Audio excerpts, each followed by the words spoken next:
श्री गणेशाय नमः। दोस्तों, वीडियो शुरू करने से पहले वीडियो को लाइक कर दे और चैनल को सब्सक्राइब जरूर कर दे।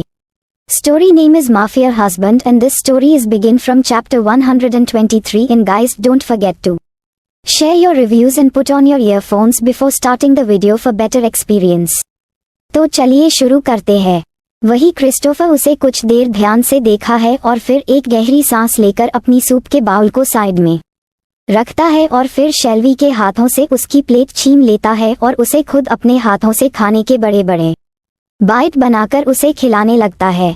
वही शेल्वी क्रिस्टोफर के हाथों से बिना कोई नखरा किए, बिना उसे कोई झगड़ा किए खाने लगती है। हाँ, यही सब तो वह चाहती थी। इतने दिन से यही सब कुछ तो मिस किया था। क्रिस्टोफर का गुस्सा, उसका यह एटीट्यूड और इस गुस्से वाले एटीट्यूड में भी उसका ख्याल रखना और फिर इसके बाद अपने किए गए केयर को अपने गुस्से में छुपाने की नाकाम कोशिश करना। खाना फिनिश होने के बाद क्रिस्टोफर खुद भी अपना खाना फिनिश करता है और फिर शेल्वी की दवाइयाँ को खुद अपने हाथों से उसे खिलता है। क्रिस्टोफर अपने बेड में थोड़ा सा साइड होकर शेल्वी को अपनी आंखों के इशारों से अपने पास बुलाता है। शेल्वी जब उसे ऐसा करते देखती है तो अपनी कंफ्यूजन भरी निगाहों से उसे देखने लगती है, पर उसके पास नहीं आती है। जब क्रिस्टोफर शेल्वी को यूं ही खड़ा हुआ देखा है तो वह थोड़ा गुस्से में शेल्वी से कहता है, तुम मेरी बात को एक बार में क्यों नहीं सुनती हो? मैंने कहा ना यहाँ आओ। शेल्वी जब उसे गुस्सा करते हुए देखते हैं तो धीरे से उसके पास आ जाती है। पास आते ही क्रिस्टोफर उसका हाथ पकड़कर खींच लेता है, जिससे शेल्वी अपना बैलेंस बना नहीं पाती और तुरंत ही उसके सीने में गिर जाती है। शेल्वी गिरते ही घबरा जाती है और खुद को क्रिस्टोफर से दूर करने लगती है, क्योंकि क्रिस्टोफर को बहुत ज्यादा चोट लगी थी और इस वक्त शेल्वी उसके ऊपर ही गिर गई थी। तो उसे लग रहा था कि कहीं वह उसके जख्मों को और ज्यादा ना छेड़ दे, पर जब वह उठकर उसे देखती है तो क्रिस्टोफर बिल्कुल सही सलामत था और उसे ही घूर रहा था। तब जाकर शेल्वी एक चैन की सांस लेती है और फिर उसे अपनी कंफ्यूजन भरी नजरों से देखने लगती है, जैसे पूछ रही हो कि तुम करना क्या चाहते हो। क्रिस्टोफर उसे बिना कोई जवाब दिए उसे अपनी तरफ खींच लेता है और उसे अपने बगल में ही लिटा लेता है और फिर अपने ऊपर डाला हुआ कंबल उसके ऊपर भी डाल देता है। खुद भी उसके बगल में लेट जाता है और उसे कसकर गले लगा लेता है।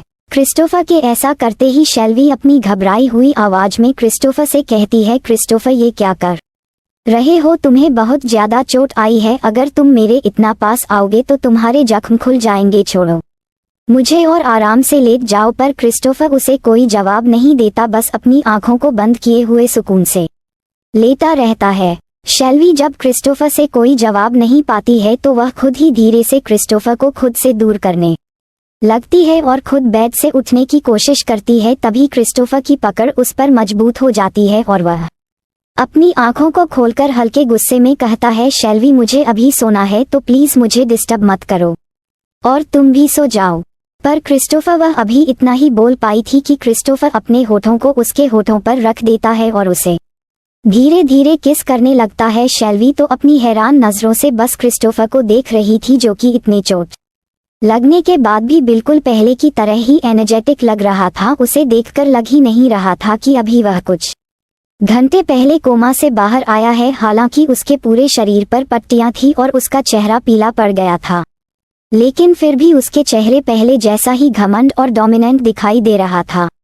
किस करने के बाद क्रिस्टोफर अपनी गहरी नीली निगाहों से देखा है और फिर धीरे से उसके माथे पर किस करके कहता है, सो जाओ, तुम कल से काफी ज्यादा थक चुकी हो, तुम्हें आराम की जरूरत है। आराम करोगी तो तुम्हें अच्छा लगेगा। ये कहते हुए वह उसकी आंखों को अपने हाथों से बंद कर देता है और खुद भी उसे पकड़ कर लेट जाता है। शेल्वी वह तो क्रिस्टोफर के इस जेस्चर से बिल्कुल भी आदी नहीं थी। क्रिस्टोफर अपने नेचर के बिल्कुल उलट अचानक से ही उसे प्यार से बात करने लगा था। ये चीज शेल्वी के लिए आज बिल्कुल नहीं थी। हालांकि यह चीज उसे बहुत अच्छी भी लग रही थी। हमेशा से वह यही तो चाहती थी कि कोई उसका ध्यान रखे, कोई उससे भी प्यार करे, उसके पास भी कोई ऐसा हो जिसे वह अपना कह सके।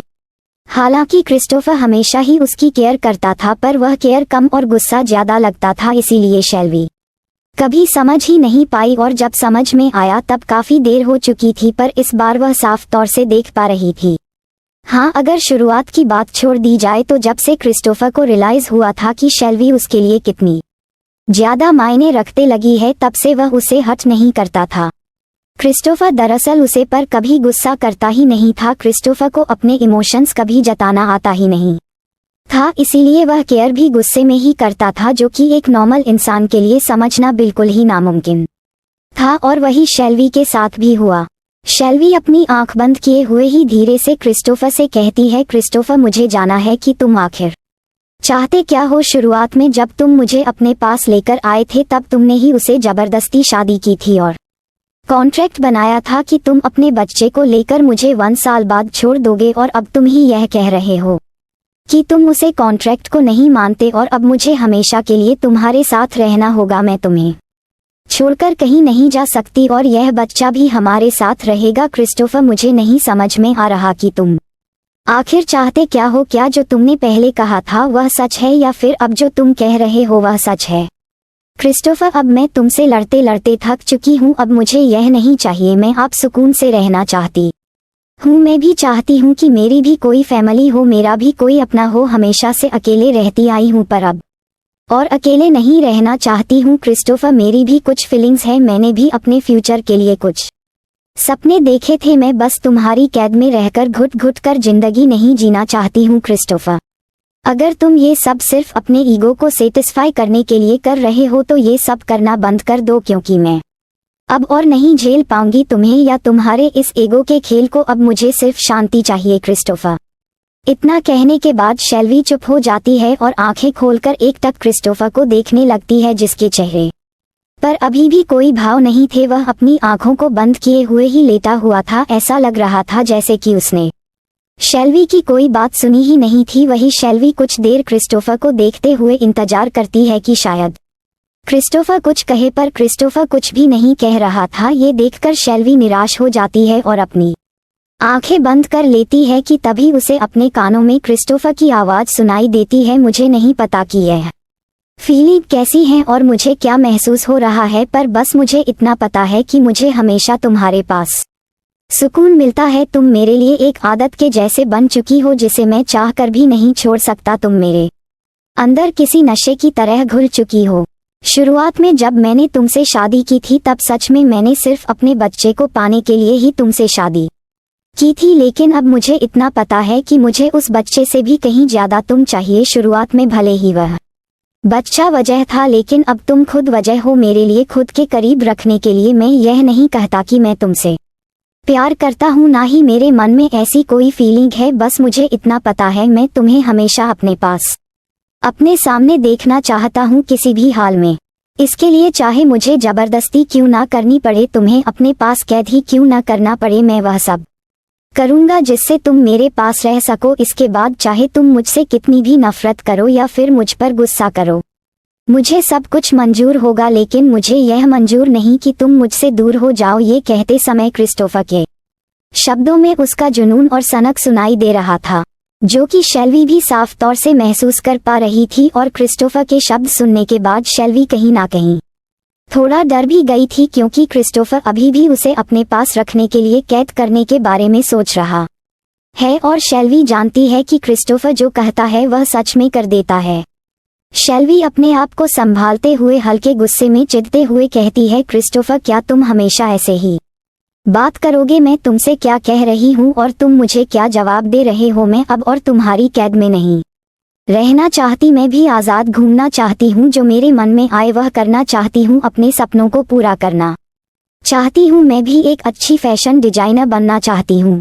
कभी क्रिस्टोफर उसके शब्दों को बीच में रोकते हुए कहता है, मैंने तुम्हें कभी नहीं रोकी, तुम अपने सपनों को पूरा ना करो बस, पर अगर इसके लिए तुम ये सोच रही हो कि मैं तुम्हें छोड़ दूं और तुम कहीं और चली जाओ मुझसे दूर, तो ये पॉसिबल नहीं है। तुम्हें मेरे पास रहकर अपने सपनों को पूरा करना होगा। अगर ये मंजूर है तो फिर तुम आगे बढ़ सकती हो, नहीं तो भूल जाओ कि तुम्हारा कोई सपना भी था।